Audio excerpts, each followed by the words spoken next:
Someone made a code reference? Oh, cocaine reference. Oh, perfect. Great.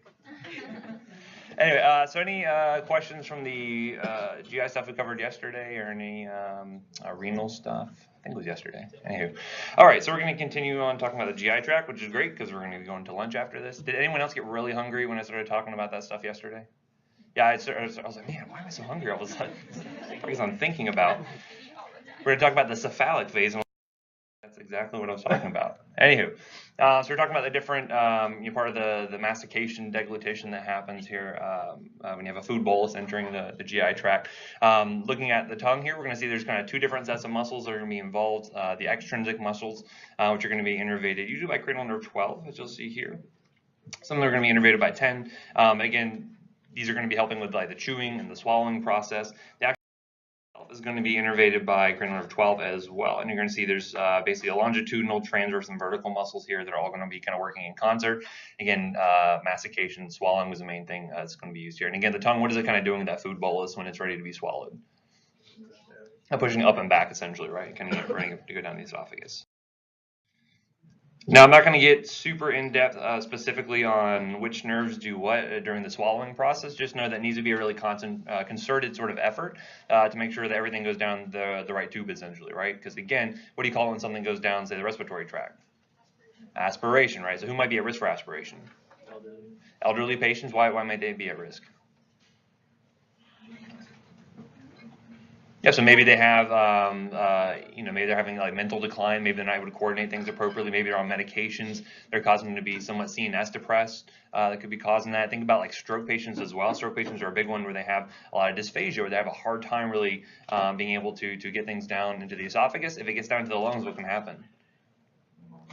You see pneumonia can develop there, right? So again, entering allowing that foreign tissue to enter in, or foreign material into the respiratory tract is no good. You see pneumonias that can develop from that, from these aspirations. It doesn't have to be a lot. Even you have what we call kind of micro aspirations, or very small amounts that will end up getting into the respiratory tract. So that's no good. So again, it needs to be really a good concerted effort to make sure things go down in the right areas. So kind of what's happening here, you're going to see sort of three phases with this. There's going to be an oral, a pharyngeal, and then an esophageal phase. The oral or the buccal phase is going to be kind of voluntary. So again, we're saying, okay, I'm ready to swallow this bolus of food. Basically, it's going to be voluntarily squeezed or rolled posteriorly via the tongue. And then you're going to see that can be performed by that kind of pressing upwards against the palate. That should be forcing it back towards the pharynx there. Next we have the pharyngeal phase. Again, this is all going to be involuntary at this point. So we will start off the chain reaction, and then everything else will be pretty much involuntary from then on, which is again why if you have like say nerve damage or things like that, especially like a stroke patient, why they can have issues with this and make sure everything's working in the proper order. So anyway, we're going to have these swallowing receptors are going to be activated here in the posterior oral cavity and the oropharynx. You're going to see things like the uvula, the soft palate is going to start to lift to cover the posterior nares, so that we don't have food kind of coming up through your nose, right? Unless you're like really cool and you can do like the spaghetti noodle through your. I wouldn't recommend that. It's pretty gross. You're going to see that the basically going to be forming this kind of the sagittal slit here that helps to prevent like kind of large materials from passing, so we don't have like really big food boluses that can cause choking potentially. And then the vocal cords that will approximate the larynx is going to be pulled upwards and anteriorly. Again, it's going to help to make sure that it gets covered up, so that way you're not going to have food going down into the respiratory tract. It's very important. And then you're also going to see the upper esophageal sphincter then is going to start to relax. That's going to allow for that opening to open up, allow food to come through, and then you're going to start to have this wave of peristalsis. So we mentioned this is good for just having good one direction sort of movement here, forcing things down towards eventually the stomach. And then the esophageal phase, so once the food's actually in the esophagus, is going to be controlled by the swallowing center within the brainstem. You're going to see the vagus nerve is a big player here. And again, we said that when you have activation of the vagus nerve, you're activating the parasympathetic nervous system, which is all generally going to be stimulatory on the gastrointestinal tract, right? So again, we're going to see increase in secretions. We're going to see increase in gastric motility. That is also true here. And so you're going to see initially there's this kind of primary wave of peristalsis. And again, that's going to be sending things down through the esophagus down to the stomach. Usually takes around 8 to 10 seconds. However, if you're upright, it could be faster. Why is that? Gravity can help you out with that, right? So again, that's why, especially patients who are like maybe like recumbent, they may have issues where they can have aspiration, especially if gravity's not really helping them get foods down in the right direction. So think about some of your patients who are kind of chronically laid up in bed can have issues there. Usually a secondary peristalsis, so kind of get any kind of residual food that may be left over, kind of pushing that down as well. And what you should see is there's going to be kind of a receptive relaxation here in the stomach. So you should see relaxation of that lower esophageal sphincter that allows for food to pass. Again, we want that to be open when food's there to cross over, and then we want it to close back up, because again, what can happen if that, say, that lower esophageal sphincter is too open? You can have reflux, yeah. So you can have reflux of either contents or gastric acid and things like that, and that's where you have gastroesophageal reflux that can occur there, right? Again, the secondary peristalsis is going to be mediated through, the vagal nerve reflex fibers. You're going to see the intrinsic neural circuits. Remember that myenteric nervous system we talked about? So again, it can kind of send signals back to say, hey, there's still food here. There's still distension. Let's go ahead and pass that through. Make sure it all gets into the stomach. So the esophagus is about 10 inches long. Of course, it depends on the patient you're dealing with. And again, once you're going to have that pass through the diaphragm via the esophageal hiatus, and then you're going to see that it also has its own secretions that are involved, and again, typically stimulated by the vagus nerve, which is good because you want things like mucus to be there, because that's going to help to lubricate the food, allow it to pass a little bit more easily. You can also find they also have some compound glands here, kind of in the distal esophagus, to help to prevent against any acid that may kind of reflux back in, to prevent kind of further damage. Because again, you're going to find that the mucosal barrier that kind of protects the stomach from stomach acid is not present in the same degree as you see in the esophagus, which is why you can see things like esophageal erosions that can happen with patients who have kind of chronic reflux of the stomach contents. So we'll talk about that in a minute. Anyway, lower esophageal sphincter needs to open up, that kind of that receptive relaxation that occurs when it senses that distension there in the esophagus, and then let it pass into the stomach, and then it should close back up. Okay, and actually we run into problems with this very frequently, where we can have medications that will actually inhibit the closing of the lower esophageal sphincter, and guess what the main side effect is? Reflux, yeah. So absolutely. So for instance, anything that kind of inhibits smooth muscle activation, can lead to that. So we have a lot of patients who will develop GERD symptoms, or gastroesophageal reflux disease symptoms, secondary to these medications. So it's kind of like, okay, well, now we gave them a drug to fix this one problem. Now I got this other issue that I have to give them like more medications for. You can see how it kind of snowballs on itself. So the stomach, we're going to be seeing it can store boluses of food, anywhere between say 0.8 to 1.5 liters of food. Again, they can have varying amounts depending on the patient. Typically, we're going to find this kind of churning that occurs here. As we're mixing the food with gastric secretions, you're going to start to see that protein digestion is going to be starting to occur here. Now, is this the first bit of digestion that's happening? Where does it start off? In the mouth, right? Because that's where we're going to have things like amylase being secreted, and then you're going to see some of the carbohydrates being starting to be metabolized there. Here's where we're going to see a lot of protein degradation starts here, right? And again, this is why I can't give like protein-based medications via the oral route, because again, the stomach acid is going to be able to tear it up essentially.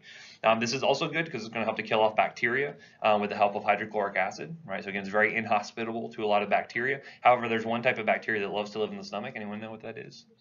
Yeah, H. pylori. So we'll talk about that more. We'll talk about it in Pharm 2 when we get to the GI section, but we'll cover it in other sections as well. Anyway, and one of the problems you run into is if you give patients, medications, say they have medications that are trying to inhibit the amount of stomach acid you're producing, you may actually find that by increasing the pH of the stomach, you're going to make it more hospitable to bacteria, and you can actually see secondary infections that occur there. So we like to keep the stomach sterile as best we can. If not, you may see infections that can arise from that otherwise. But and then once we have the digestion occur, once we have that mixing that happens, then you're going to see the food is going to be traveling into the small intestine in the form of chyme, right? So again, if you have any questions, feel free to chime in. Sorry.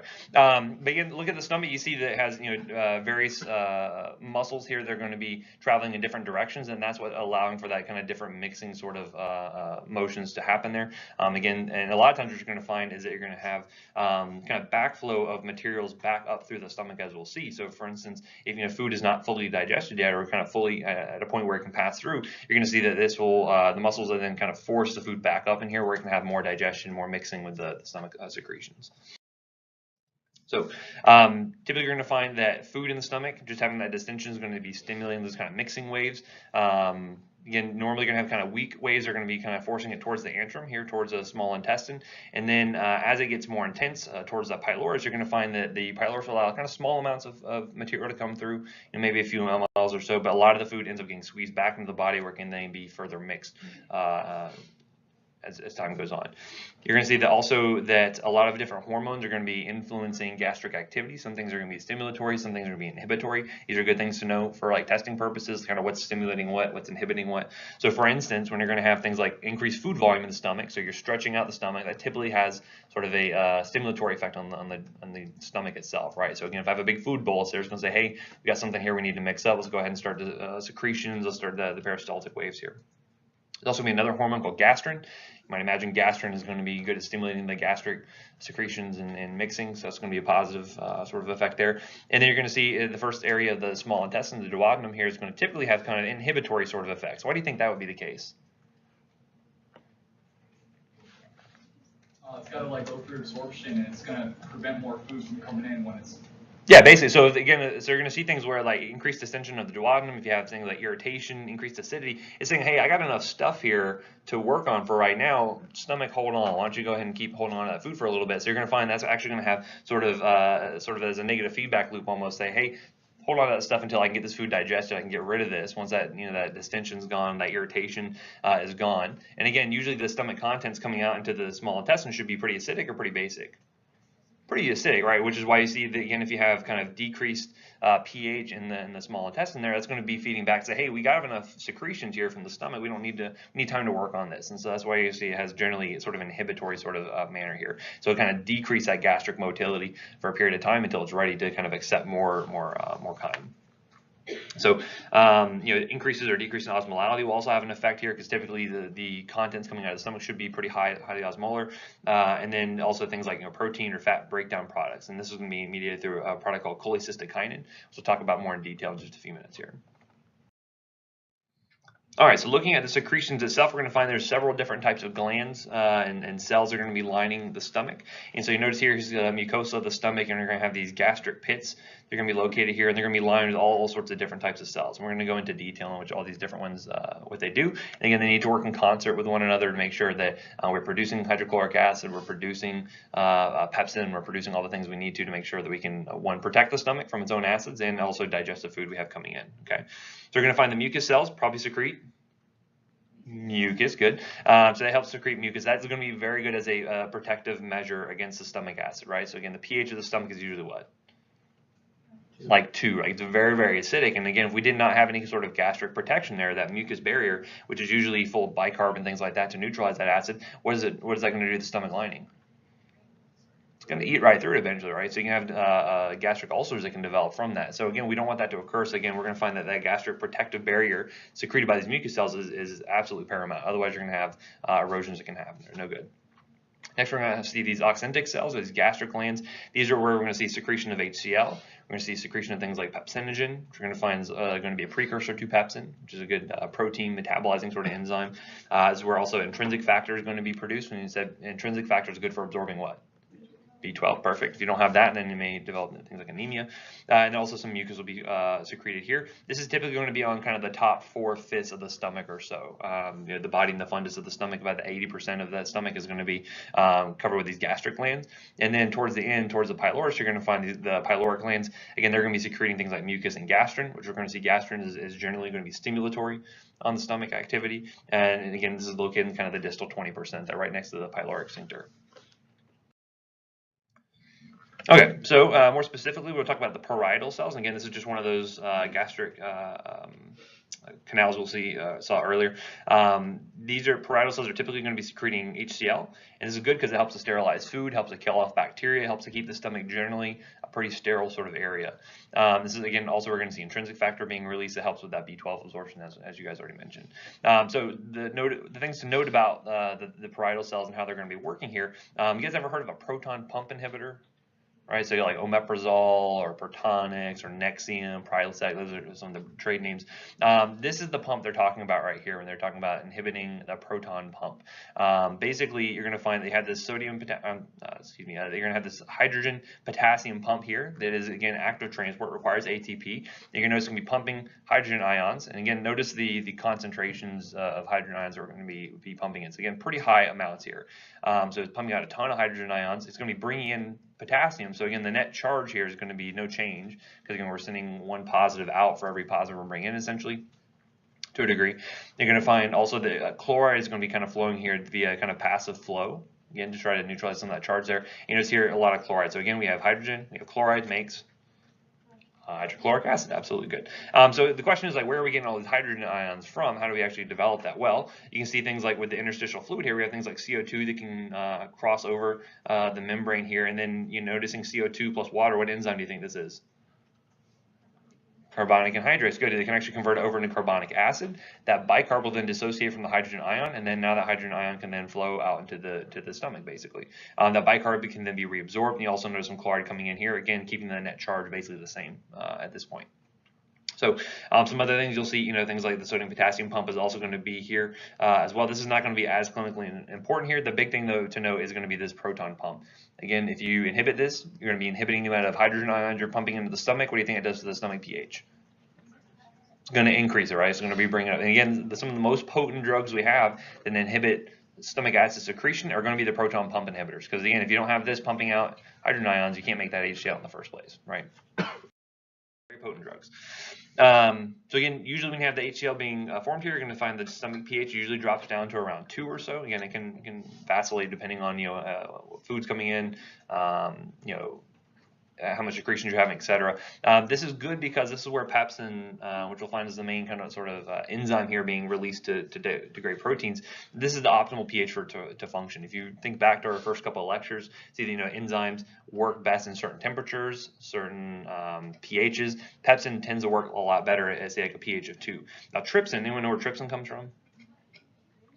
It can come from the pancreas. This is one of the exocrine sort of enzymes are going to be releasing here. Trypsin works a lot better when you have more, say, neutral to basic pHs. And that's good because once we're in the small intestine, we're going to see the pH is going to change pretty dramatically due to the secretion of things like bicarb, et cetera. But again, just know that every protein is going to have kind of its sweet spot where it likes to work best. And pepsin just tends to work best in a very sort of acidic environment here. Okay. So again, once the ingested proteins come in, they tend to get denatured, especially having that low pH is going to help to start denaturing them. And then we're going to have pepsinogen that gets released, that gets converted into pepsin. And again, you notice here the hydrochloric acid is basically what's going to be catalyzing that reaction of converting pepsinogen over to pepsin. And then it can start its activity there, which is going to start to break down proteins. And again, as far as absorption goes from like the small intestinal proteins, is bigger or better? Not generally, right? You're going to find that the smaller a protein is, the smaller the amino acid sequence is, the easier it's going to be able to be absorbed. And again, if we can get it down to individual amino acids, that's going to be the easiest to absorb because they're the smallest and have the easiest time getting across some of these membranes, as we'll see. Okay, again, big proteins are not going to be able to get absorbed there.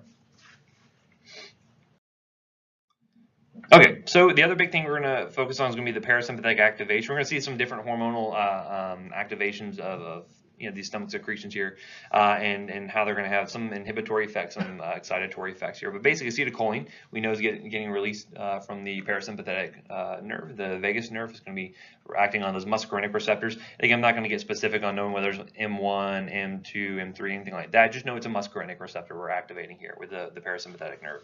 So basically what you're going to find, and again, here we have an epithelial cell, like one of these mucus cells here. We're going to have, say, like a paracrine cell. We'll talk about these in a few minutes. But the parietal cell, again, this is where we're going to see, again, the majority of that HCl is actually being formed here.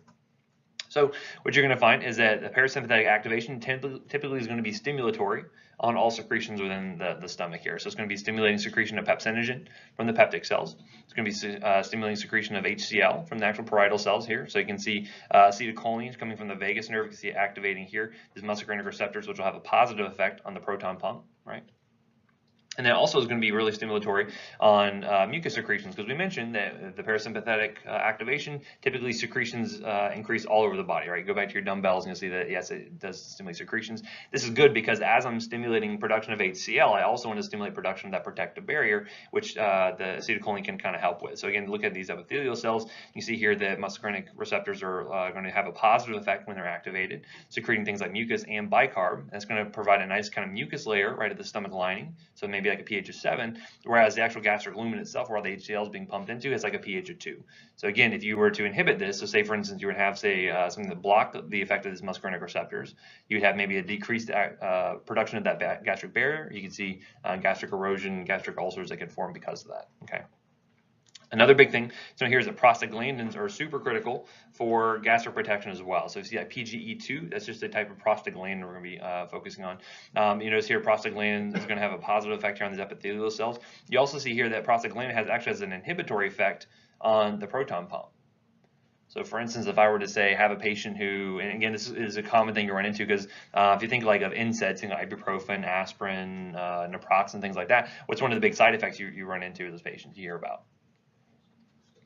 It runs into GI issues, right? And it kind of makes sense, and we'll cover this when we get to it in pharm, but one of the big things it does is it actually inhibits prostaglandin synthesis, right? It's how it works as an anti-inflammatory. So if I have someone who's taking, say, Aleve for their sprained ankle or something, you can find that by inhibiting prostaglandin synthesis here in the epithelial cells, you decrease this mucus barrier, and then that's where you can see gastric ulcers. And in fact, one of the #1 cause for gastric ulcers is NSAIDs, absolutely. So again, one of the first questions, if you have someone who suspects having a gastric ulcer, you ask them, hey, are you taking any NSAIDs? That's usually going to be the smoking gun in that case. Otherwise, it could be something like, H. pylori. But those are the two big things you're going to focus on. So anyway, so you may actually see some drugs actually given where you actually will give something like an NSAID plus a prostaglandin. So there's one called misoprostol, which is a synthetic prostaglandin we can administer that will actually help to stimulate this and actually keep that barrier in place. So again, prostaglandin is very important for helping that mucosal barrier. If you lose prostaglandins, you're going to run into some stomach issues for sure. Okay. All right. You also have these G cells, which are going to be secreting gastrin. Gastrin is just a hormone that's going to have pretty much stimulatory effects. It's going to stimulate the parietal cells to secrete HCl. You can find here a G cell that's going to be secreting gastrin. Notice how it has positive effects here on the parietal cell. Should be making more HCl. You're also going to see it's going to have some positive effects on things like this enterochromatin cell. We'll talk about in a second here. These cells are going to be mainly releasing histamine. And so again, when you think about like drugs used to like treat GERD symptoms, you also think about H2 blockers. You're there like Zantac or Pepcid or things like that. Those are H2 blockers, and those are trying to inhibit the effects of histamine here coming from these ECL cells. But gastrin is typically going to have a positive effect. Here's another example of a G cell in stimulating histamine release. Histamine is going to have a positive effect on producing stomach acid, and the gastrin itself will also directly stimulate the parietal cell. So again, you can see some kind of synergistic effects here. So again, by stimulating gastrin release, not only directly stimulating the parietal cell, but you also have another cell being activated that will again stimulate it additionally. Those enterochromatin-like cells I mentioned are going to be stimulated by gastrin, and they're just secreting histamine. The big difference as far as histamine receptors, you normally think of the GI tract, you think H2 receptors. So again, if I give an H2 blocker, that's mainly going to be for GI stuff. If you're thinking like allergies, say you have like someone who has an anaphylactic reaction, those are generally mediated through H1 receptors. So if you think like a Benadryl or something, that's an H1 blocker. Things like Zantac is going to be an H2 blocker. Okay, so you can think H2, think GI tract, H1 kind of think everywhere else essentially, right? And so it kind of makes sense if you're looking at like, say for instance, if I wanted to inhibit gastric acid production, if you're looking at different targets, I could do things like inhibit histamine. However, I still have other kind of pro-secretory sort of hormones that are being released there. So for instance, if I were to say block histamine, but I still have gastrin acting, I can still produce stomach acid. It'll be less, but it'll be still being produced there. That's why when you block that proton pump, that's going to be like kind of the #1 spot to really stop gastric acid production at the best you can, and that's why those drugs are going to be more potent than you'd see something like just an H2 blocker. Again, these are points we'll kind of cover again as we get to pharm later on. But some other cells you're going to run into, you have these chief cells or zygomatic cells. These are going to be good for secreting that pepsinogen. We mentioned pepsinogen interacts with HCl to form pepsin, perfect. And again, this is the inactive form, so kind of like a pro-hormone or pro-enzyme essentially. It gets converted over, and then it can start to degrade down some of those proteins into smaller chunks essentially. This will be stimulated not only by acetylcholine coming from the vagus nerve, but also from the acid in the stomach. So basically, once it kind of detects, hey, there's a lot of acid here, the pH is starting to drop down, it'll say, hey, let me go ahead and start to secrete this pepsinogen, and then that will get converted over by that acid into the active pepsin here. You can kind of see here how the cells are going to be working together. Parietal cells secreting hydrogen and chloride separately, but they'll interact with these chief cells, so then we'll be secreting that pepsinogen. Okay, again, just another picture kind of showing the same thing. Again, pepsinogen working with HCl to form the pepsin, and then that can then start to break down some of those longer chain proteins into individual kind of short peptides. Again, once those get down into the small intestine, we'll see there's even further degradation, further metabolism, and that will allow for kind of the shortest amino acid sequences that can be absorbed most easily. Okay, so there's 3 phases of gastric secretion. We're going to talk about the cephalic phase, the gastric phase, and then finally the intestinal phase here. And again, these all need to kind of work in concert with one another to make sure we're having appropriate secretions, appropriate activity, as we're going to see here. So if you imagine when I was talking about yesterday, I said, you had that nice big juicy steak or perhaps piece of broccoli or whatever it is that stimulates your parotid glands to start to secrete and salivate and all that good stuff. Now this picture here, I don't know, if I saw a raw steak, I probably would be like, I'm good. But as an example, just imagine this was cooked and, or maybe you really like rare steaks or something, who knows. Anyway, but you're gonna find that again, when you have these secretions starting up is not due to anything in the actual stomach itself, it's due to basically what you're seeing, your senses, your smell, all that is gonna be basically starting off this cephalic phase. And again, this is gonna be transmitting down and communicating to the stomach via that vagus nerve, right? So again, that parasympathetic activation is already starting. As soon as you feel your salivary glands starting to secrete, that cephalic phase is already beginning at that point, right? Next, we're going to find there's a gastric phase, which is going to be mainly mediated through kind of local effects. So again, when you have the food actually enter the stomach, that's going to be stimulating some gastric activity here, and I'll show you a table that delineates this even further. But then finally, when you have the intestinal phase, once stuff enters into the small intestine, you need things to feed back to say, hey, let's go ahead and stop the gastric activity a little bit here because we have enough to work with as it is. Okay.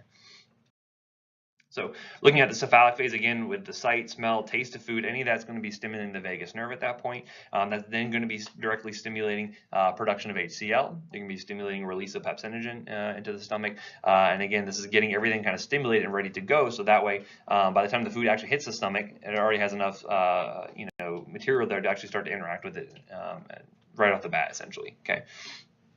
Next, we have the gastric phase. This is basically going to be when the stomach actually hits, or the food hits the stomach, essentially. You're going to find distension is going to help to stimulate the vagus nerve. Again, that will then increase further secretion of acid via the acetylcholine there. You're going to see that we also will have other stimulations here via things like amino acids and peptides.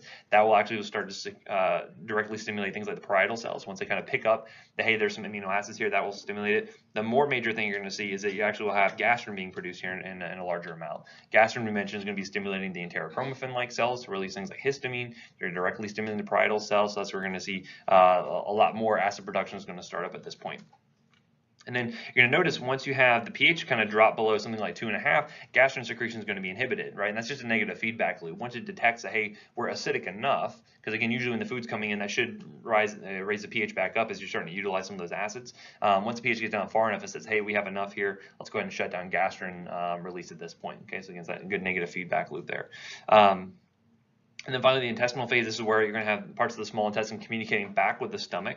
It's basically going to say, hey, once we have chyme starting to enter the duodenum, once it's starting to cause distension or maybe increasing the osmotic pressure, because again, all that food being digested is osmotically active, you're going to see it will then inhibit gastric activity. It's going to feed back and inhibit that directly with using that enteric nervous system. And then also there's going to be a hormone that responds to some of the fat in the chyme that's coming through. And you have this enterogastrone hormone that will also feed back and inhibit the stomach directly. Okay. So again, think about the cephalic phase. You're seeing the food, you're smelling it, you're tasting it. They'll stimulate the stomach. You have the actual gastric phase itself, which is going to be stimulated when the food actually hits the stomach. And then finally, once that food travels to the small intestine, that will then feed back and inhibit the stomach. Okay. All right, some other inhibitory effects we're going to see here are going to be these D cells. You're going to find some of these located within the stomach itself. Some of it is located within the intestine. Some also D cells are going to be within the pancreas. These are going to be secreting somatostatin. Okay, anyone know another name for somatostatin? Growth hormone. Inhibiting hormone, remember we talked about that. There's also another name called octreotide. That's actually when we give this medication, and we give it as a medication, it's called octreotide. So if you ever see that, that's usually what we're giving for.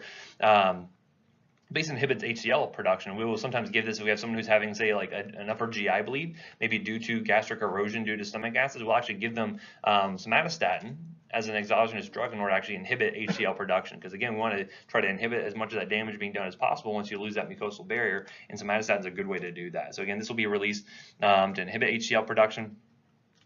There's also another one called vasoactive intestinal polypeptide, or otherwise known, and there's also another one called gastric inhibitory peptide, or GIP. These will also help to inhibit gastric secretion. So usually this is going to be in response to having some of this chyme entering into the small intestine. Some of these are getting released in order to feed back and say, hey, let's go ahead and inhibit gastrin production. Let's inhibit HCl production, so that way we can kind of work on the food that's already there in the small intestine.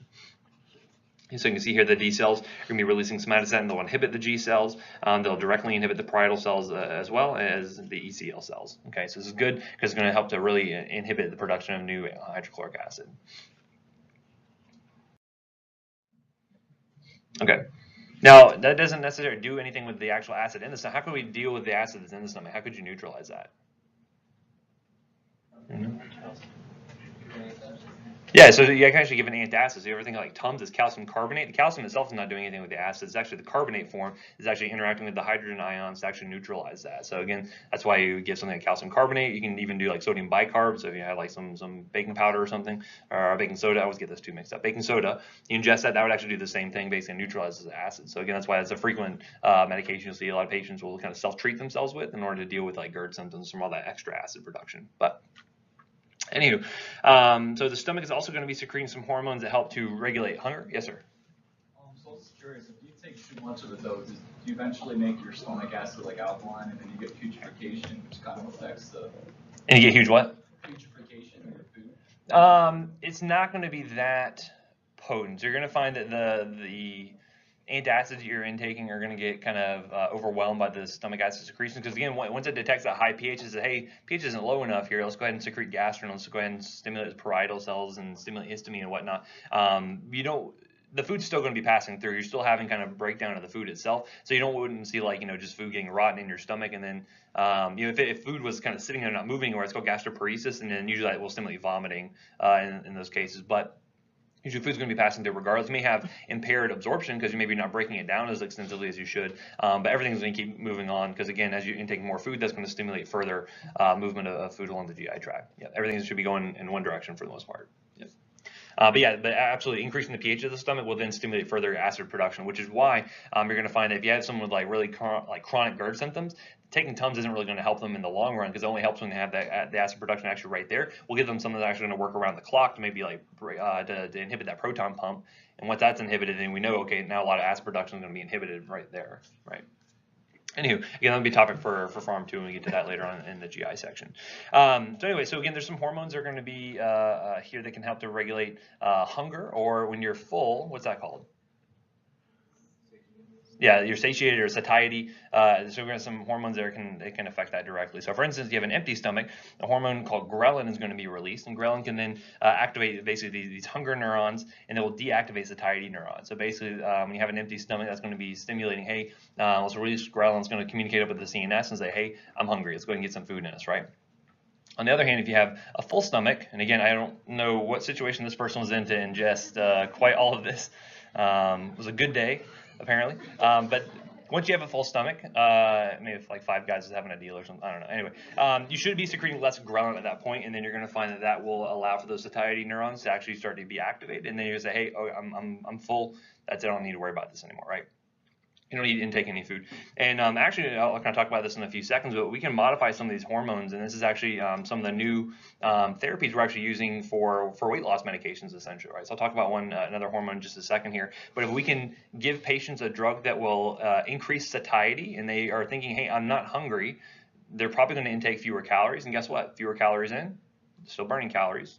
Guess what? They're going to probably lose weight in those cases. So I'll talk about an example of that in just a few minutes here. But ghrelin is one of those things that typically is going to be stimulating hunger as you are releasing that in response to an empty stomach. Yes, sir? So if you're eating for like boredom or depression, or you feel hunger though, even though you're really not, is that involved with that, or is that? There could be. I'm not sure necessarily. I don't know if ghrelin is going to be like a major player there necessarily, but I don't know. That may be a good question to consult the research on. I don't know off the top of my head. But anyway, but we're going to see this is going to be important, playing a role, especially with things like insulin as well. Insulin's going to be a big player here, especially when we talk about like type 2 diabetes. Again, these are going to be patients who are kind of chronically hyperglycemic because, again, they're taking in so many carbohydrates and things like that. They're eventually going to wear things out. So a lot of these hormones are going to be kind of out of whack with those type 2 diabetic patients, as we'll see here when we talk about that later on.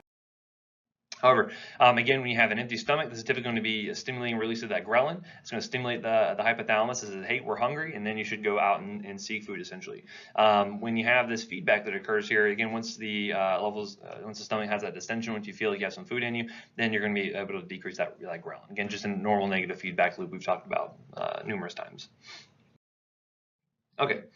So then looking at digestion and absorption, protein digestion should be happening in the stomach. That's kind of the first place where it's going to occur. Obviously, we know that salivary amylase is going to be where carbohydrates are going to start getting their start at the beginning. However, amylase is not really made to work in such acidic pHs. So you're going to find amylase activity typically stops at the stomach because that pH of 2, either the enzyme is just not working very well or it gets degraded in that very low pH. Now, as far as absorption goes, not a lot of stuff gets absorbed from the stomach directly. However, certain things like alcohol, some NSAIDs, things that are going to be very lipophilic at that really acidic pH tend to get absorbed pretty well there, right? So again, those are some examples of things that were in there at a really low pH that tend to be more lipophilic.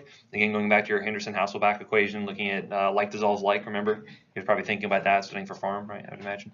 That is going to help to aid absorption in those cases there, right? Okay, so then moving on into the small intestine, we're going to have basically from the pyloric sphincter, it's going to end at the ileocecal valve here, right? So again, basically food's going to pass from the stomach through the pyloric sphincter, and that's going to start the absorption. This is where the majority of the absorption is going to be occurring here, especially of nutrients, and that's going to then pass through into the colons we're going to see here in just a little bit. So basically, the duodenum is going to be the first 10 inches here. We're going to see the jejunum, the middle 2/5, and then the ileum is the last 3/5. So looking at the organization of the small intestine, what do you kind of notice about it? Very high surface area, right? So you're going to see you have this nice brush border that is developed here. Again, you're having folds within folds within folds, essentially, of this mucosa that allows for a very large surface area. So it's equivalent. I guess I don't know who did this math, but they basically find that if you're looking at like an average, adult, small intestine, it should have roughly the surface area of a tennis court, right? So a huge amount of surface area, even though it doesn't really occupy that much space in the grand scheme of things. So again, this is good because the more surface area we have, the more contact it's going to have with different nutrients coming through the small intestine, the better chances we are to have absorption in these cases, right?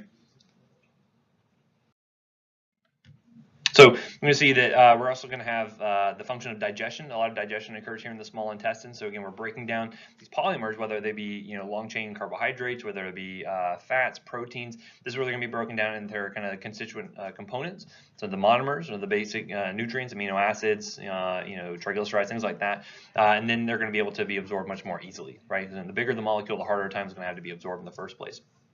And then the absorption actually occurs through these cells here within the small intestine. And then where do they typically go to after that? Usually the liver is going to be kind of the first place a lot of that's going to go to. So we're going to see the portal vein is going to be where a lot of the absorption happens from the stomach. Once these cells absorb the contents, they go to the liver where they can start to have the processing occur there. So again, we'll see that in just a few minutes here. We can just know everything has to be broken down into their constituent components. So if you have a big long chain amino acid sequence, you need to break it down into individual amino acids so they can be absorbed easier. Smaller molecules are going to go much more easily than large molecules. Carbohydrates tend to be broken down to monosaccharides, and then things like bile salts, as we'll see in a little bit, where do the bile salts come from? The gallbladder, yeah, the gallbladder is going to help to break down these fat globules into kind of individual triglycerides and things like that, monoglycerides, and that can then be absorbed there. Okay, so looking at some of the secretions that occur within the small intestine, do we see a lot of HCl secretion here? No, it shouldn't be, because again, that's all going to be handled within the stomach. Typically, you're going to want to try to neutralize a lot of those acidic contents coming in from the stomach. That's one of those things, having a low pH in the small intestine is going to stimulate release of things like bicarb to help neutralize that. It's also going to inhibit the stomach from trying to release any other contents in the small intestine at that point, right? So you'll have these things like Brunner's glands. Going to be located kind of the first few centimeters of the duodenum, and they're going to be secreting a large amount of alkaline mucus, right? So a lot of mucus, a lot of bicarb there. This is typically going to be stimulated by things like secretin, acetylcholine, and there's duodenal irritation itself. So again, if the contents are acidic enough or starting to irritate that lining, then that again will stimulate secretion of that mucus that is very, very alkaline, a lot of bicarb in it. So again, these are typically going to be stimulatory sort of mediators here. Next, we're going to have the crypts of Lieberkühn, which are going to be kind of located throughout the entire small intestine, and these are going to be responsible for housing these goblet cells, which again secrete mucus. Again, you want to have everything be nice and lubricated so it can pass through effectively. And this is where you're also going to have enterocytes. There's a lot of secretion of water and electrolytes here, and typically, do you have a lot of loss of water through the stool, as we'll see in a little bit? You shouldn't, right? Because if you have a lot of water coming out, what do you call that? Diarrhea. You don't want diarrhea, right? So typically what you're going to find is that a lot of reabsorption occurs. Even though we're secreting water and electrolytes into the small intestine, a lot of that ends up getting reabsorbed, so that way we have a good balance, so that way we don't have completely dry, hard stools, but we also don't have diarrhea occurring there. It's a delicate balance we have to maintain. But the other thing you're going to notice is these undergo mitosis almost constantly, and it's okay because we're going to see a lot of these cells are going to be sloughed off over time because they get used up. Again, we're having things like stomach acid and food coming through that can damage them, and it needs to kind of constantly replenish itself. And again, we're going to talk about especially like chemotherapy drugs, things that are inhibiting mitosis. These are some of the cells that get hit hardest, right? So anything in the GI tract is going to be a big target for chemo drugs, as we're going to see. And in fact, I actually had this come up a couple weekends ago. I was actually visiting my family, and my aunt has a history of breast cancer. She was taking methotrexate for that, and she was like, "Man, every once in a while I'm taking this methotrexate, I just get the worst ulcers in my mouth, right?" So again, it's not like a cold sore, it's not like a normal kind of aphthous ulcer you get, but these are like just really, really bad ulcers. I can't, what the heck is this? I'm like, oh, it's actually the methotrexate itself. It actually inhibits mitosis, so all these like really rapidly dividing cells are getting inhibited in your mouth specifically, and that develops into what we call stomatitis, right? So basically, you have this ulceration that happens due to these cells being unable to undergo mitosis, essentially, right? So again, it didn't really help her because she's still in a lot of pain. However, that's important, especially with patients who are like immunocompromised, because you're more likely to see infections that can develop there, all kinds of bad problems. So again, undergo a lot of division. They need to, otherwise you can run into some issues. Okay. Okay, looking at the functions here, again, we're going to hopefully see complete digestion of carbohydrates, proteins, and fats that are occurring in the small intestine. You're going to find that other things can be absorbed here as well, things like electrolytes and whatnot coming through. Usually the duodenum and jejunum are going to be mainly responsible for absorbing like sugars, lipids, amino acids. Other things like iron can also be absorbed here. Remember what helped to absorb iron? Like transferrin was like helpful for absorbing iron, because again, with that you need things like endocytosis to occur, because iron can't really cross through very easily. In the ileum, we're going to see things like bile salts being absorbed here, B12, water, electrolytes. Again, we want to keep that balance. We don't have too much water in the GI tract, because otherwise that's where we're going to see things like diarrhea develop there. Okay, and again, just memorize this slide. It shouldn't be too tough for you guys. I'm just kidding. Don't do that. No, just know that things are going to be absorbed in different areas of the GI tract, and so it's important because, for instance, if I were to have, say, a patient who was to have some sort of issue and I had to resect part of their small intestine, that can have a pretty big effect on things like absorption. So, for instance, if I had to take out part of the jejunum, like maybe I'm not absorbing things like vitamins A, D, E, and K as well, right? It could be a big issue, right? Because again, if you don't have good vitamin absorption, maybe I have problems like, say, if I had low vitamin A levels, what could happen? And get night blindness, right? I may not be able to see very well in the dark because I don't have that vitamin A there helping to form things like rhodopsin. How about vitamin K? What happens if I don't have enough vitamin K? Yeah, the clotting issues that can happen because the liver's not being able to develop this clotting factor. So again, just know that, and again, this comes up more often than you might think. In fact, even from a toxicology standpoint, this comes up every once in a while. I have patients who will sometimes ingest caustic substances. For instance, I had one patient who, anything like bleach, usually like people get into bleach, like little kids, they get one sip of it and like, oh, that's gross, and they spit it out. I've had patients who like ingest an entire gallon of bleach before, and they cause such severe injury to the GI tract, they have to usually take out part of it, if not the whole thing, and then now the patient's on parenteral nutrition, basically getting nutrition through IV for the rest of their lives. So I think it's a very severe deal when you have any part of the intestine missing, because again, that absorption can't happen there essentially. But we'll note some special places, some special instances where absorption is important for particular substances, but just know that everything typically you're going to see a lot of absorption of nutrients, and your macronutrients are going to be happening here in the small intestine. You're going to see within the large intestine is where we're going to see a lot of regulation of like water and electrolytes happening there. That's kind of the main difference, but we'll look at that in a second. Okay, so looking at intestinal absorption, again, this is a small intestine. You have the interstitial fluid kind of going eventually into the portal vein, into the liver. Here we have the intestinal lumen. What do you kind of notice about these transporters here? These look familiar to anything we saw previously? Perhaps in the first section of unit of this section. Perhaps the kidneys. Yes. Remember the renal tubules. Remember they had these secondary transports, right? Remember we talked about how these are not really active processes here, but they relied on those sodium sinks. Remember we talked about that? So again, this is the sodium potassium pump. By driving sodium levels out of the enterocyte here, by getting levels very low, this is going to help to drive these co-transporters. So things like, by secreting sodium into the intestinal secretions here, I can have drive absorption of sodium and amino acids, drive sodium and glucose. I can drive absorption of other substances as well. So again, just know that again, that secondary transport is not really active transport. Secondary active transport is occurring here just like it did in the renal tubules. Okay, and this helps with absorption of a lot of your macronutrients. All right, with the small intestine, typically you're going to see different sorts of contractions that happen here. We're either trying to mix, or we'll have these propulsive contractions, or kind of moving things along down the road. And so again, a lot of it's going to be dictated by you know, the speed of the kind of the slow waves that occur here. Because again, these are not against more of a marathon than a race. You're going to have kind of slow contractions, slow strong contractions that happen here. Now, certainly they can happen a little bit faster in some instances, and that's where you see things like diarrhea occur. However, normally you're going to see these kind of slow, strong contractions that happen here. And again, what's an important ion that's useful for helping that smooth muscle to contract?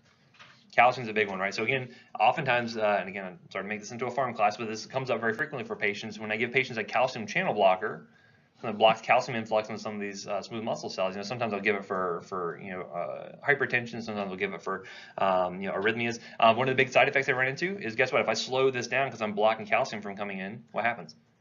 Constipation. Constipation is a huge side effect you're going to see with those calcium channel blockers. And so again, patients going to have a big issue with that because again, they're going to have a lot of abdominal pain associated with this. Like, don't underestimate the value of a good poo. Okay. And in fact, my daughter, go ahead, before I embarrass her. I was just going to ask, what is, how did like narcotics cause constipation? What is the mechanism like? Yeah, so that's a very point as well, because again, the other thing that is probably even more prevalent to cause constipation is going to be narcotics. So patients who are on opioids, morphine, fentanyl, codeine, all those things are going to cause constipation. It's like the main #1 side effect you're going to run into most commonly. It's not going to kill them, obviously, but it's going to be very bad from a quality of life standpoint, right? Basically, you have opioid receptors, just like you have in the spinal cord and in the brain, that actually mediate analgesia and euphoria and all of that. You're also going to have opioid receptors here in the GI tract. And so you can, when you activate those also will inhibit peristalsis, right? So you can basically kind of slow everything up. And again, imagine someone going to surgery. They're getting a lot of narcotics and a lot of opioids in order to prevent pain from the surgery itself, and also for a post-op period, they're getting analgesics in order to prevent that pain. Post-op ileus is a huge deal, right? It's a huge issue. And again, we like to get patients off of their opioids as fast as possible, because once the bowels wake up and they pass gas or they go to defecate, then we know that, okay, the bowels are awake. We can go ahead and, you know, potentially send them home, you know, assuming everything else is clear.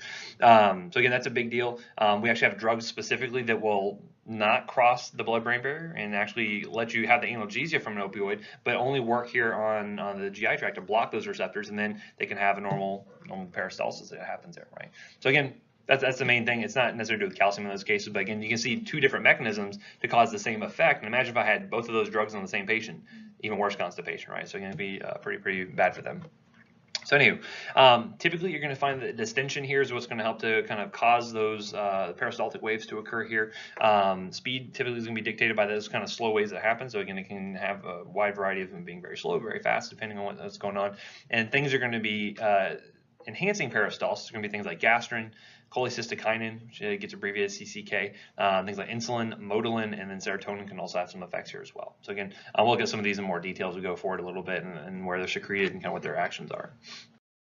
All right, any questions from the first half? Everyone working up an appetite? Ready for lunch? Absolutely. So a couple of other hormones that are going to be important within the small intestine are going to be things like this GIP, which is glucose-dependent insulinotropic peptide, otherwise known as gastric inhibiting peptide. That's probably a little bit easier name to remember from that standpoint. This gets secreted kind of in the first couple sections of the small intestine here. This actually will help to stimulate insulin secretion and will inhibit gastric function, which kind of makes sense. Like, why do I want insulin being secreted from the small intestine when they're getting stimulated? Yeah, because again, as I'm absorbing this food that's coming in, it usually contains carbohydrates, right? And that's going to get converted over into smaller sugars, and then that can be absorbed, and that I need that blood sugar to go somewhere, right? And that's what insulin is going to help us with. It's going to help with that uptake of glucose into the peripheral tissues and the liver, et cetera, right? So again, it's important that we are making sure we're maintaining that balance there, right? So again, what would be the antagonistic hormone to insulin? Glucagon, right? Like, if I'm having a bunch of food being absorbed from the small intestine, do I want a lot of glucagon around? Not generally, right? So again, you don't need that around, but you do want insulin, because that's what's going to help to drive uptake of that glucose into the cells, which is where we need it, right? So that's going to be an important one there. You're also going to find this glucagon-like peptide one. So again, this actually doesn't have the same activity as glucagon. Again, I don't name these proteins, but this is just where it comes from. So they have GLP-1. This actually gets secreted by the ileum and is also an insulin stimulator. And this is actually one of the new kind of breakthrough drugs for type 2 diabetes that have come about as of recently. So if you ever hear of like Byetta or Saxenda or things like that, these GLP-1 agonists, basically they're synthetic proteins we've made to mimic the activity of this drug, which usually in type 2 diabetics is actually diminished. You actually find that they don't have enough of the GLP-1. The other nice things it does, it actually helps with activating the satiety centers in the brain, right? So again, if I give this drug, these people will feel like they are full, they're satiated, and guess what? They don't take in any more food. So one of the big side effects I saw of this medication is, what do you think? I actually saw weight loss associated with it. And actually, I had an uncle who, you know, anyone familiar with Wilford Brimley, the diabetes guy?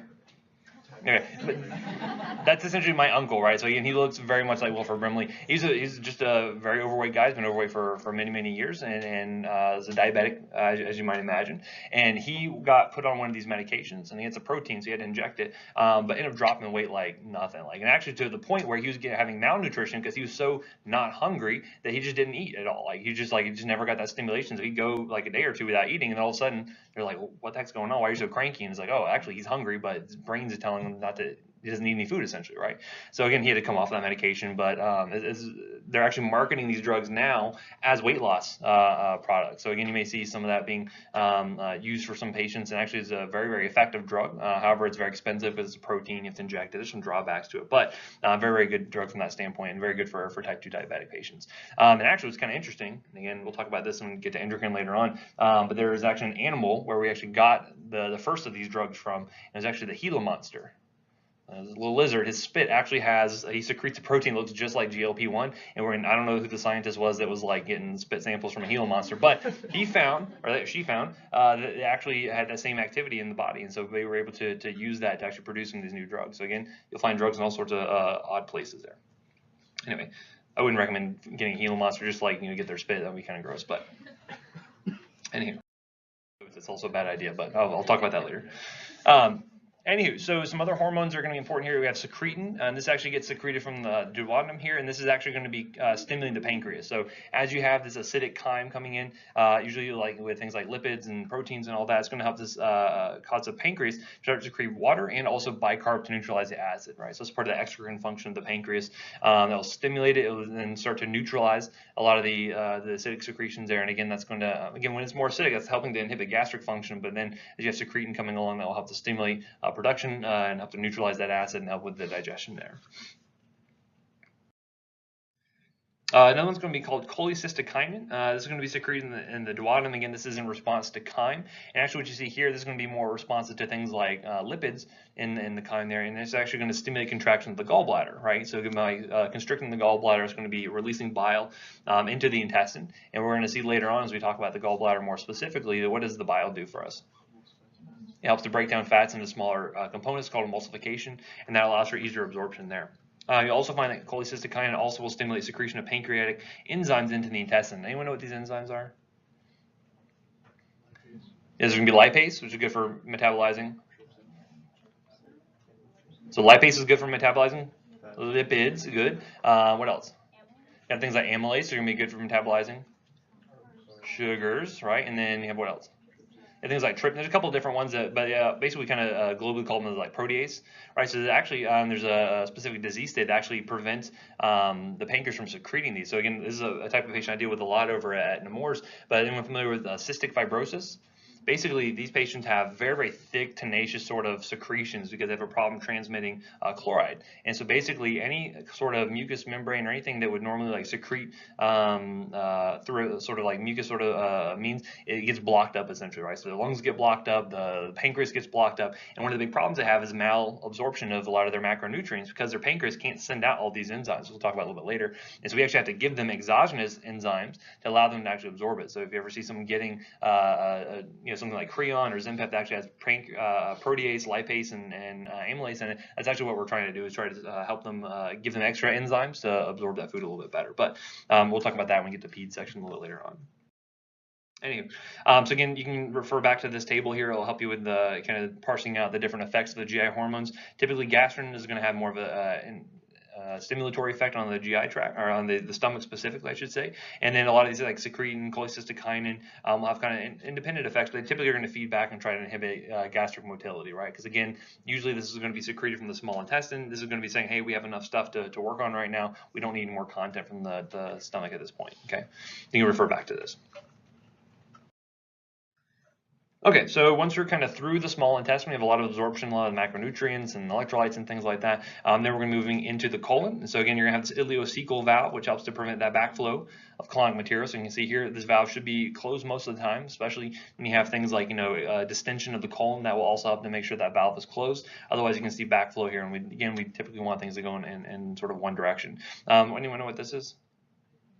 The appendix, good. We'll talk about this in a few seconds here. But again, what's clinically notable about the appendix? It likes to get inflamed, it likes to get infected, and then you have appendicitis. So this is a common thing you're going to run into, especially if you work in an ER or anything like that. You're going to run into a lot of cases of appendicitis. Again, typically you're going to see that it gets controlled by those mesenteric reflexes, right? So again, as that distension occurs in the colon, it can feed back and tell, hey, the small intestine, hey, slow down, as the case may be. And then you can also have some extrinsic autonomic nerves as well. So I think like the sympathetic nerves will typically slow this down and will inhibit kind of further flow from the small intestine into the colon. So basically, after the ileocecal valve, you're going to see it goes into the cecum. You'll have the ascending colon. What is this right here? Hepatic flexure, good, and then goes into the transverse colon, and then splenic flexure, and then we're going to have the descending colon, then finally sigmoid, and it goes down to the rectum, the anal canal, and then finally the anus, right? So it's kind of the end goal of all the stuff you intake through your mouth, the end of the tube, if you will.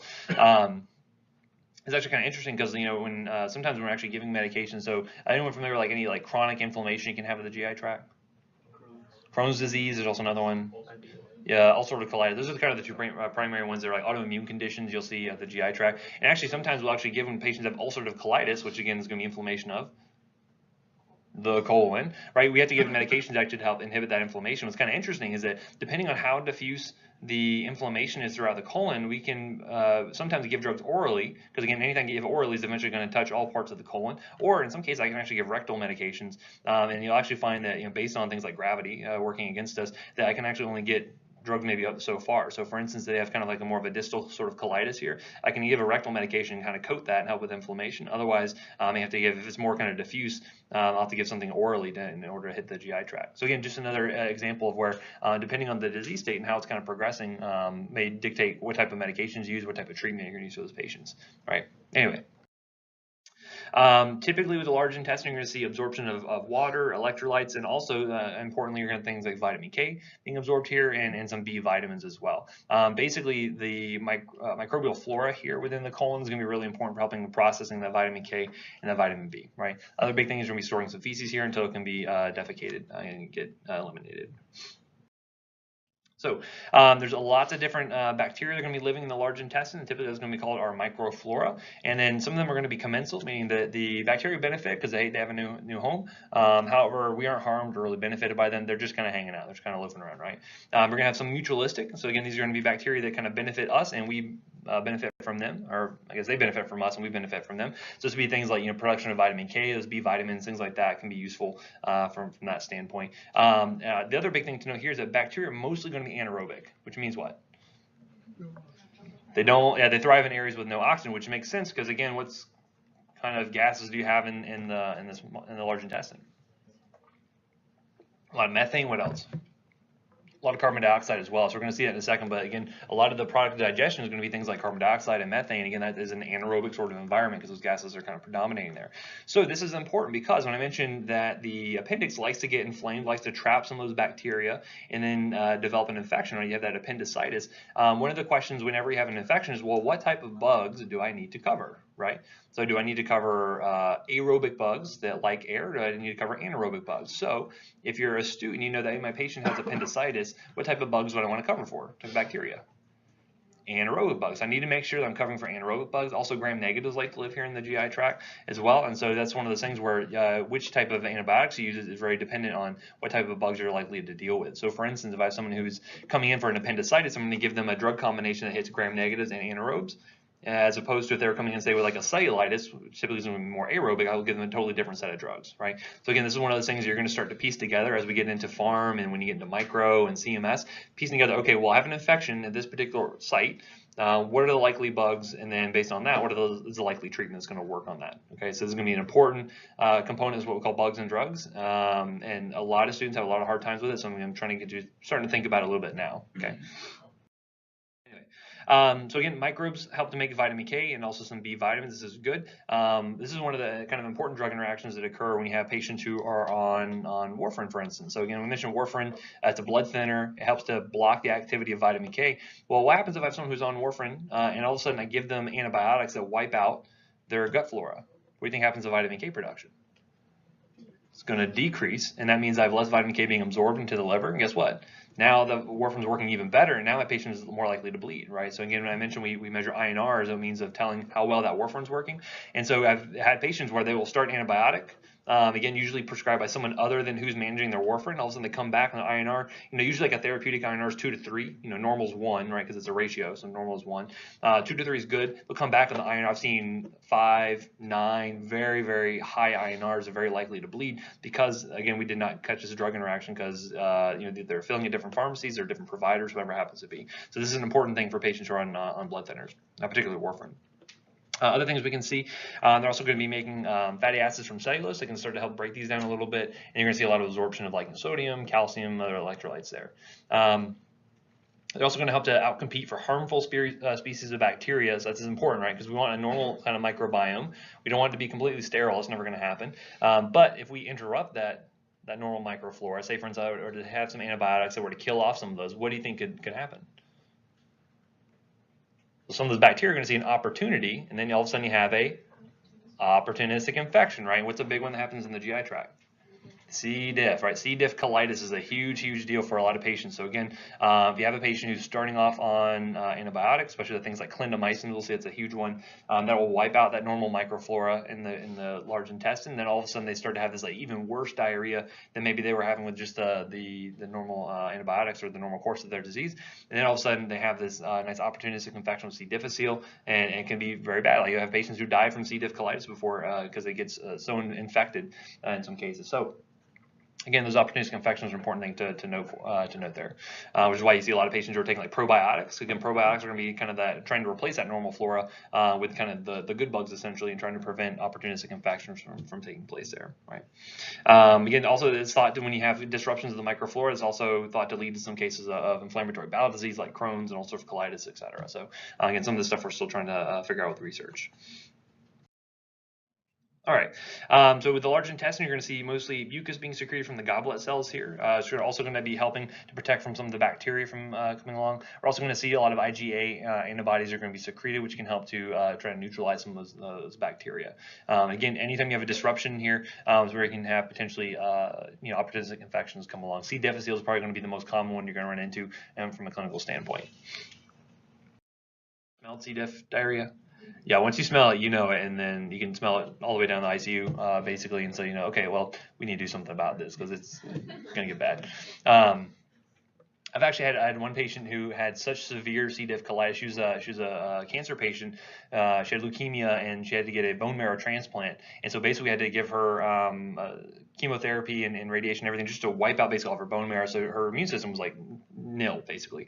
And then she ended up developing, she's on a ton of antibiotics to help prevent infections and treating the active ones. And then she actually ended up developing C. diff colitis secondary to us, but basically wiping out her normal gut flora. And one of the things we use, one of the drugs we use to treat C. diff colitis is actually, it's a very large molecule that when I give it orally, it doesn't get absorbed through the GI tract. And so this person, though, her bowel was so inflamed though that and she had poor kidney function as well that we were like, well, I wonder if she's so inflamed now that she can actually have enough big enough holes here where the drug can actually be absorbed. And sure enough, we measured her blood for this drug that should have zero absorption in a healthy patient, and she actually had therapeutic levels like we were treating like a systemic infection. It was bizarre, but it's one of those things just to show how how severe some of this inflammation can be. I actually put a case report out about it, so if you search my name in PubMed or something, you can actually read about it. It's really kind of an interesting case. Not trying to pimp myself or anything like that, but anywho, right, so again, fluid and electrolyte absorption is really important here. Again, this is kind of the last step before defecation. So again, if you have any kind of impairment of water reabsorption and electrolytes, this is where you're going to see a lot of diarrhea that can develop here. So this is very important. Typically we will reabsorb most of the water that is secreted throughout the GI tract, and so about 200 mLs or so is going to be eliminated in the feces itself. But again, that can be widely variable depending on what's going on with the patient, whether they're dehydrated, maybe they're really constipated, or if they're having a lot of diarrhea, a lot more water in those cases. And actually, aldosterone can have some effect here as well. So maybe if I had too much aldosterone around, I'm trying to reabsorb too much water, then that could lead to things like constipation as well, as you might see. Okay, so defecation itself, you're going to find this is kind of similar to micturition, where there's going to be an internal and external sphincter. Which one's under voluntary control, do you think? External is going to be under our control. Typically, internal is going to be under more autonomic sort of control here. But we're going to see that basically as material is going to be passing to the rectum, that pressure tends to increase. And then this is where we're going to find that the internal anal sphincter is going to end up relaxing, and then that need to defecate is going to arise, right? So again, as that starts to pass, distension occurs, the internal sphincter opens up, and that says, okay, we need to get to the restroom pretty soon here. Again, the external is going to help us with voluntary control, so we can hold it in until we're at a place where we can defecate.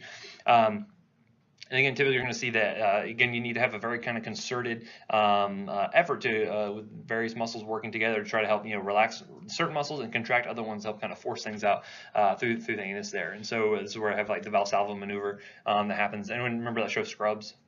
And remember how the JD, the main character, he passed out when he pooped? Vasovagal syncope, essentially, where basically he was vagaling down to try to poop, and then he ended up having a syncopal episode as a result of that. So that's an actual thing that occurs in some cases. However, that bearing down motion, that's that Valsalva maneuver that's trying to help move the feces along out of the body. Anywho, looking at the actual composition of feces, and again, you guys thought my lectures were crappy before, but it'll get worse. Usually about 75% or so is going to be made up of water, and then the rest of it is all going to be solid matter. A lot of it's kind of dead bacteria, kind of coming from the normal microflora, some fats, some inorganic matter, some protein, and a lot of it is going to be also undigested roughage, right? So this is why getting a good amount of fiber and insoluble carbohydrates and things like that are always good for kind of bulking up the feces, and that's usually a good recommendation for helping out with kind of having good bowel health. But you're also going to see things like, sloughed epithelial cells. Again, you do constantly lose GI cells throughout the day, and again, these need to be constantly replaced, and that's why they undergo mitosis so frequently. Also have things like bile pigments, in particular like stercobilin and then urobilin, which are going to help to kind of provide color to the feces, that kind of characteristic sort of brown color there.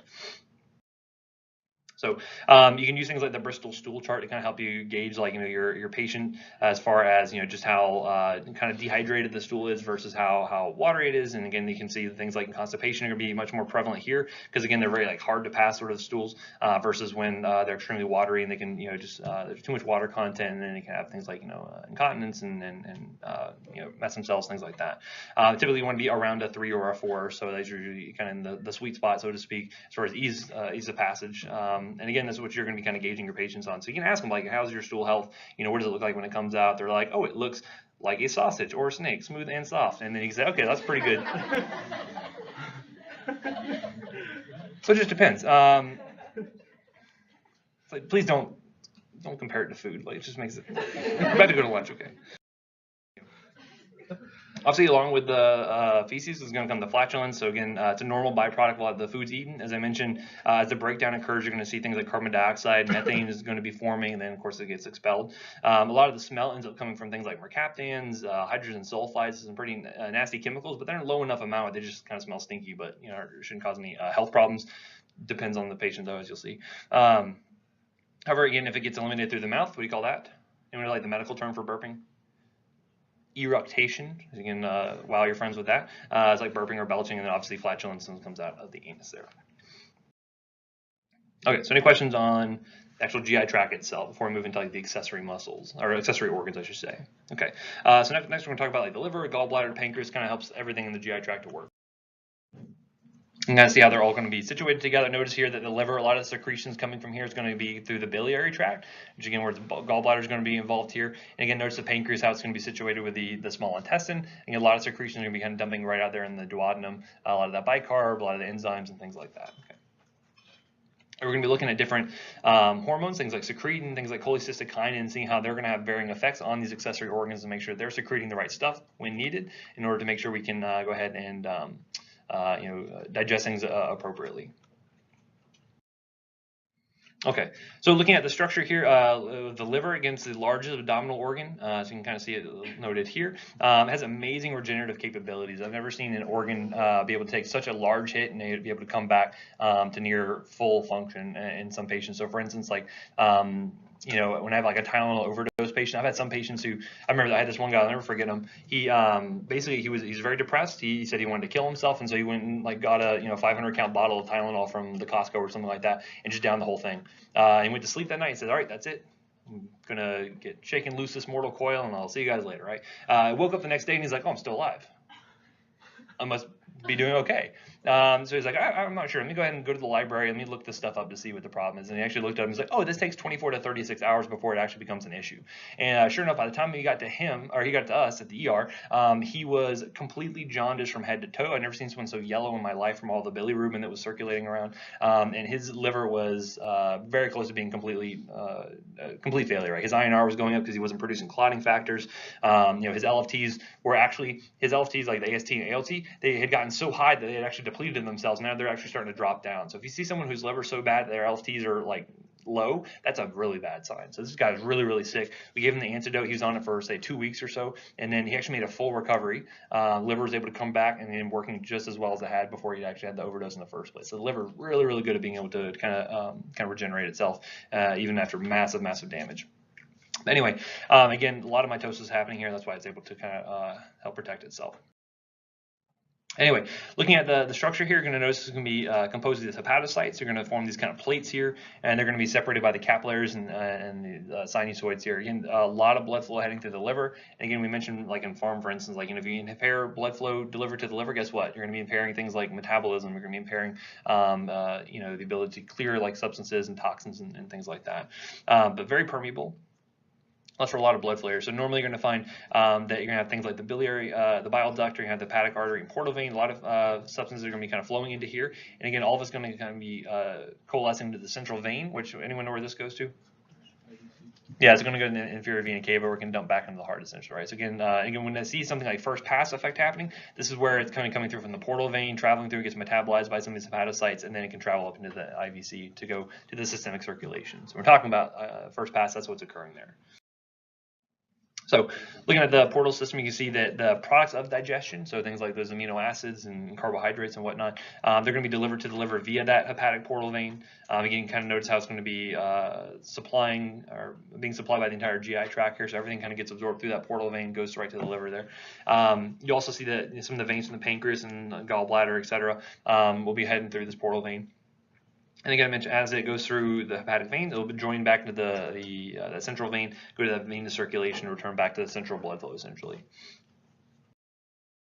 Okay, so again, looking at the portal system, again, it'll go from capillaries to veins, back to capillaries, and back to this kind of central vein before it's going to go back out into the inferior vena cava. Usually about 25% of cardiac output is actually end up going to the liver at any kind of given time. So again, it shows you just how much blood actually comes to the liver in those cases. So in another case, we can see something like a bile duct. You can see the portal vein here is, again, all is going to be flowing through. You have all these hepatocytes, which can then interact with substances that are coming through here and eventually go through the central vein. All right, so looking at some compounds that actually get excreted by the liver into the bile. So again, anything that's being secreted by the liver, it does eventually go through the bile, as you'll see. And so we can have things like kind of endogenous, kind of naturally occurring substances like bile salts, cholesterol, things like that can be eliminated out through the bile tract there. Lecithin, bilirubin. We'll talk about some uses for these in just a few minutes. But also, you're going to see that actually some substances get secreted through there as well, like exogenous substances like drugs can be eliminated through here. So for instance, like things like actually estrogen. So if I had a patient who's on oral contraceptives, estrogen is a big thing that gets sent out through the biliary tract. Certain antibiotics, different things like that can all be secreted here. And we'll talk about this term enterohepatic recirculation here in just a minute. Anyone know what that means based on the name?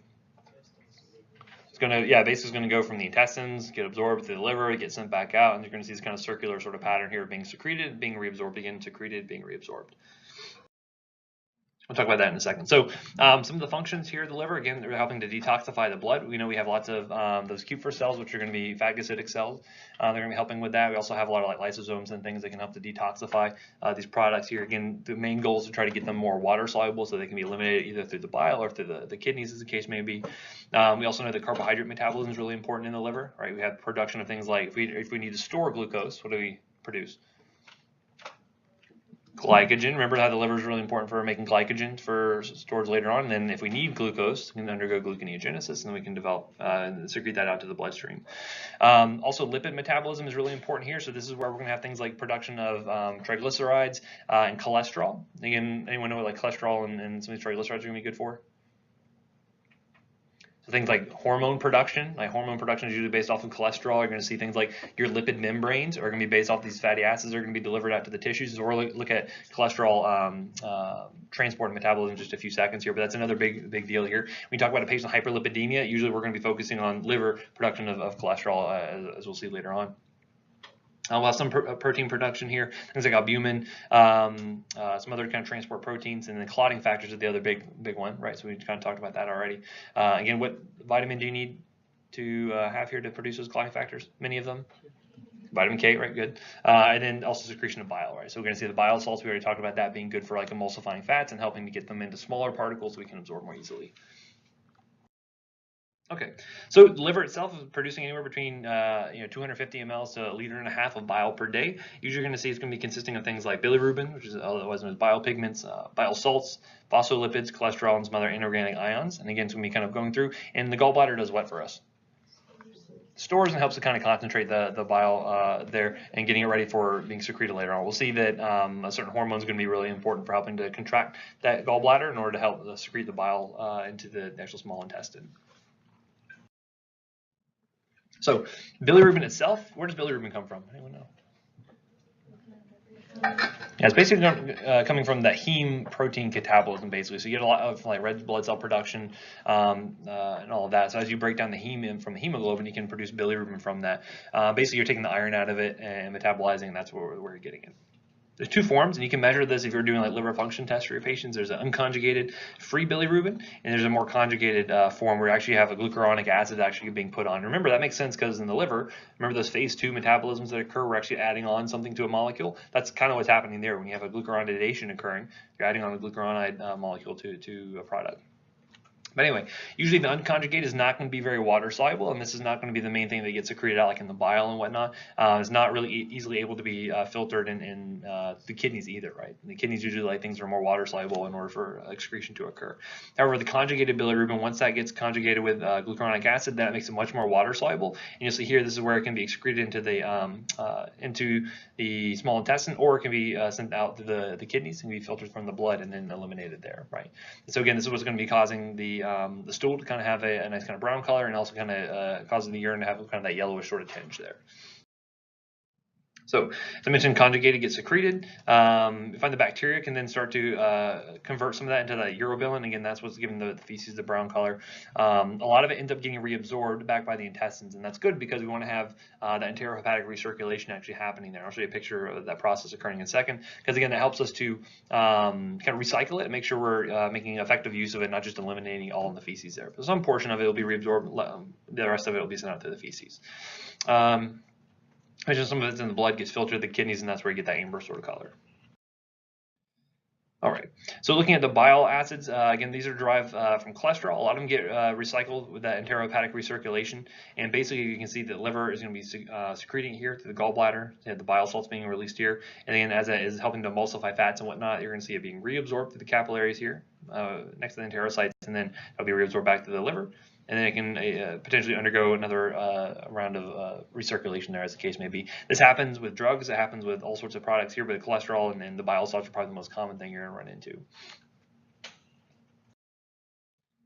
Okay, we kind of talked about gluconeogenesis and glycogenesis and all of that previously, but just remember, not only can we break down carbohydrates into glucose, either for storage as glycogen or sending out to the bloodstream, we can also help to convert fatty acids into ketones, right? Especially like in a fasting state.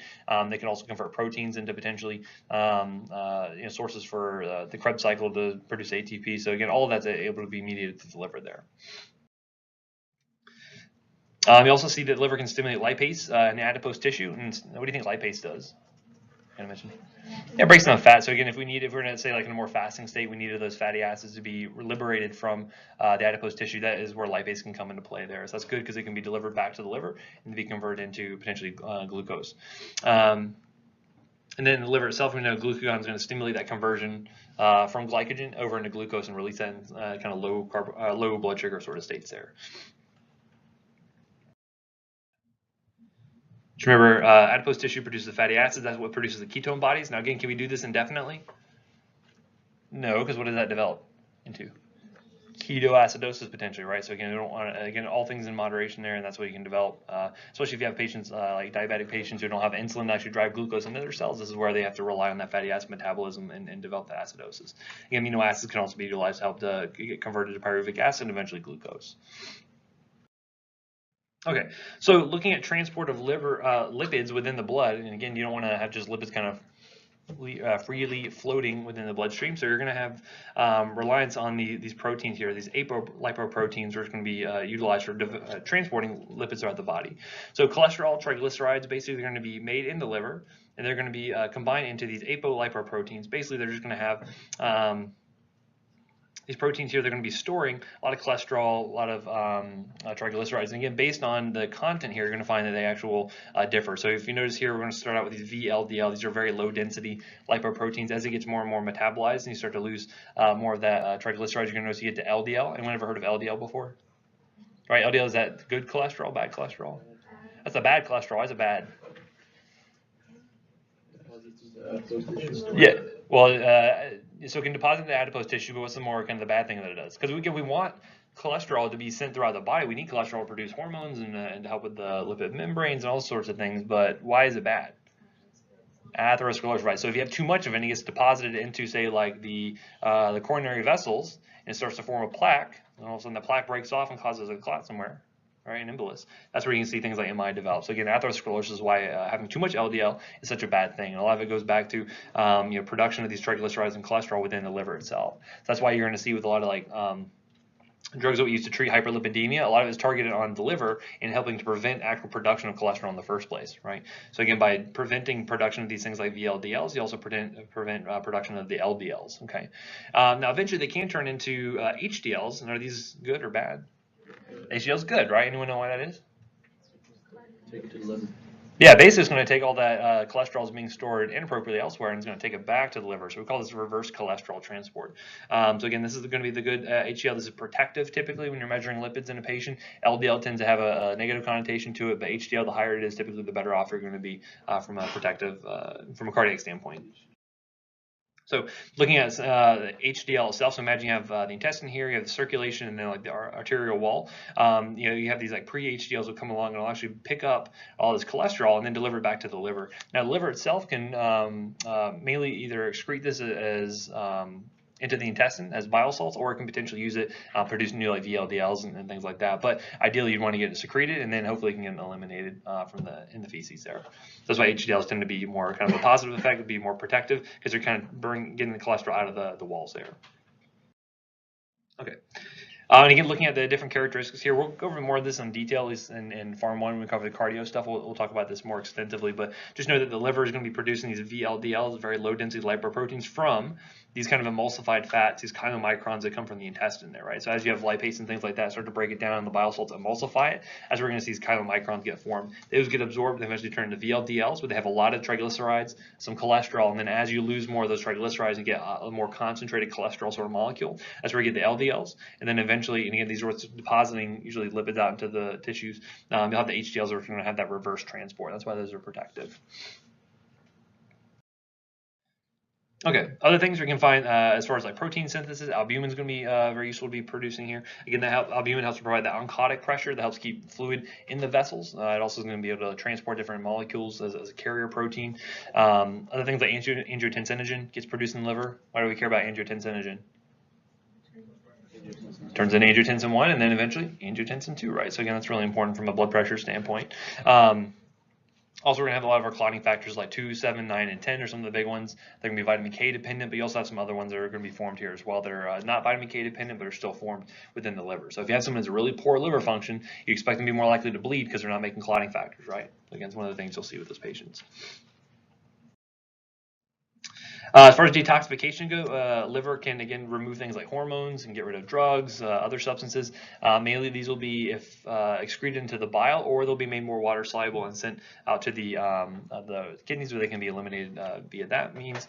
Again, this is where we're going to have our phase 1, phase 2 metabolisms occurring here. Again, that just doesn't happen to drugs, it happens to everything that goes to the liver that gets metabolized, right? So again, phase 1 reactions, what's happening? Yeah, trying to like uncover some sort of functional group to make it more polar, and then with phase 2 reactions, what's happening? we're adding something on glucuronide or sulfate or something like that. So again, kind of keep those in mind. Maybe important for maybe an upcoming test or something, right? Who can say? Okay, moving up. Next we have the gallbladder. Does everyone have a gallbladder? Yeah, not excellent. Now, some people have it removed. Like, it's a pretty common GI surgery. You'll have a lot of cholecystitis, a lot of cholecystectomies that are performed in general for patients.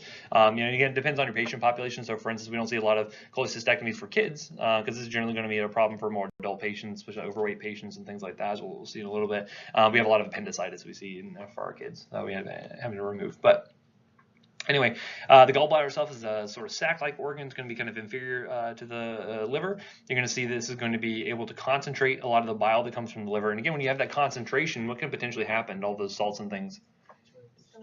Yeah, they can eventually precipitate out, and then that's when you have like gallstones and things that can develop. Did you guys like cover this when you did like your POCUS stuff? You guys did some POCUS stuff, right? Maybe a little bit. So this is one thing you can actually look for. You can actually look for stones within the gallbladder and actually see whether or not they're there, and that could give you a sign. Hey, there's some stones here. Maybe we need to come in and actually take this gallbladder out. That's the case, maybe whatever it happens to be. But again, this is a storage site, and then it can go through and expel these contents into the small intestine. This is where we're going to see a lot of the emulsification of fats that's going to be occurring here. And again, another, I like the canal of Schlemm quite a lot in the eye. I love the sphincter of Odie. Because I feel like you always got an unfair rap in the Garfield series of content. Mm-hmm. That's pretty good too, yeah. Anything with Vader in it. Angel of Darth Vader, maybe. Anyway, so looking at the function of bile, again, this is good for emulsifying triglycerides and other phospholipids are going to be happening here. So again, if you imagine you have like a fat globule from the food you've digested coming through the stomach and that chyme, the bile salts can help to kind of start to break it down into smaller and smaller components, and it makes it much more easy to absorb through the enterocytes within the small intestine there, right? Also, you can help to get rid of some of the bilirubin here as well. So again, some of this is going to be reabsorbed, but not all of it. Some is going to be going through the feces, as you'll see. Again, looking at the actual hormonal control of biliary secretion, one of the big things you're going to see that helps to stimulate this is things like secretin. So actually help to stimulate liver ductal secretions here. And again, we know that the bile, a lot of it gets stored within the gallbladder itself. The big thing you're going to notice here is that the cholecystokinin is going to be one of the big stimuli for helping to contract the gallbladder and expel that bile into the small intestine there. So that's a really big one. It helps to contract the gallbladder, but actually relaxes that sphincter Odie to allow the bile to come through, right? And again, for instance, if you were to have, say, someone develop gallstones, there's a couple of different reasons for that to occur. So for one, if you have too much reabsorption of water as they're concentrating that could be one thing that causes the precipitation of those stones to occur there. Maybe you have too much absorption of bile acids from the bile itself. So maybe the leftover contents there could be an issue. Too much cholesterol or just an inflammation there as well could all lead to this. So again, depending on the cause, you may have different issues. Maybe, you could fix it either by gut rest or potentially just removing the thing altogether. It just depends on the case there. Okay, moving on. Next is we have the. We talked about the endocrine function of the pancreas frequently in our endocrine section earlier, but we'll talk more about the exocrine functions here. But again, when you have things like the beta cells, what do those release? Insulin, good. Alpha cells, glucagon. What about the D cells we talked about? So it's going to be, those D cells, remember that somatostatin, we talked about that a little bit earlier, that typically is inhibiting gastric function. But the exocrine function is what we're going to focus on here, where they're releasing a lot of these pancreatic juices, or enzymes in this case. Again, things like, trypsin, which are going to be a type of protease, amylase, lipase. Those are really important things to help break down a lot of these products into smaller constituent components that we can absorb more easily. Again, there's all sorts of different ones that are here. I think trypsin, chymotrypsin, these are big ones that help to cleave those peptide bonds. I would just kind of know it broadly as, hey, you're going to have proteases, you're going to have amylases, you're going to have lipases there. They're going to help to kind of break down your three big macronutrients there. I don't know if I'm going to get so specific as to ask you, anything more specific like, okay, what's the, ribonuclease, you can probably figure out what that means. Trying to elucidate the difference between chymotrypsin and elastase, I'm probably not going to get that specific on you.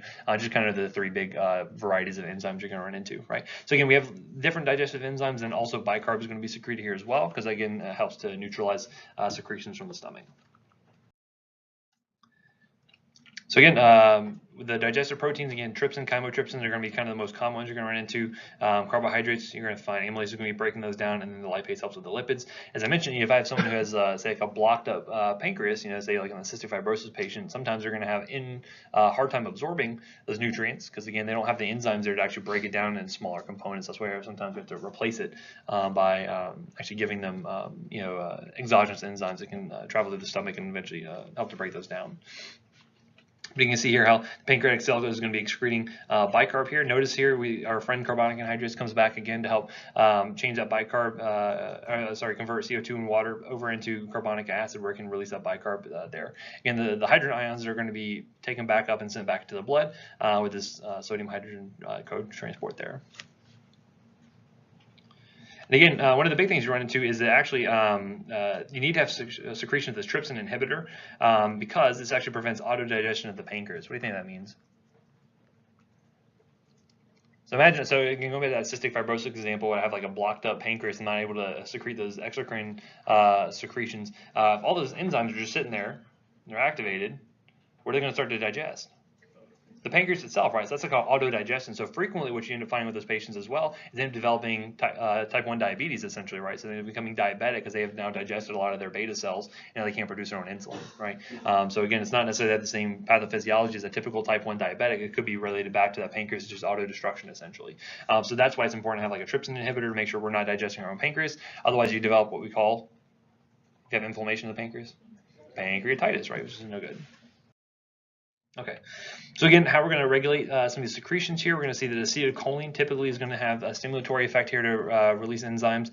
Cholecystokinin is also going to have a positive effect here to release enzymes from the pancreas. And then secretin is going to be more specific to not necessarily the enzymes, but releasing a large amount of the water in the bicarb, right? So again, secretin is going to be good for that. And looking at the secretion, it can happen in 3 phases, similar to what we saw with the gastric functions. We see there's a cephalic phase, usually going to be innervated by the parasympathetic nerve, helping to release enzymes. The gastric phase, where again gastric stimulation is going to feed down and say, hey, go ahead and start to release some more enzymes. And then finally, the intestinal phase, where you're going to have the secretin actually stimulating release into the duodenum itself. Okay.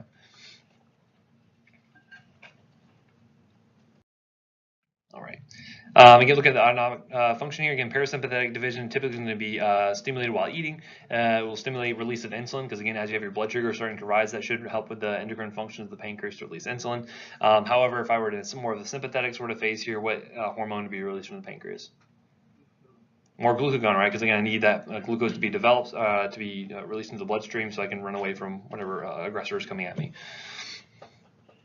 So you end up seeing that stress hyperglycemia. So again, if I have someone who's like kind of chronically stressed and they have, their sympathetic nervous system's kind of overactive, they typically tend to run higher in their blood glucoses because they're just so stressed out. They have high cortisol levels, which is a glucocorticoid that raises blood sugar, so they tend to be hyperglycemic.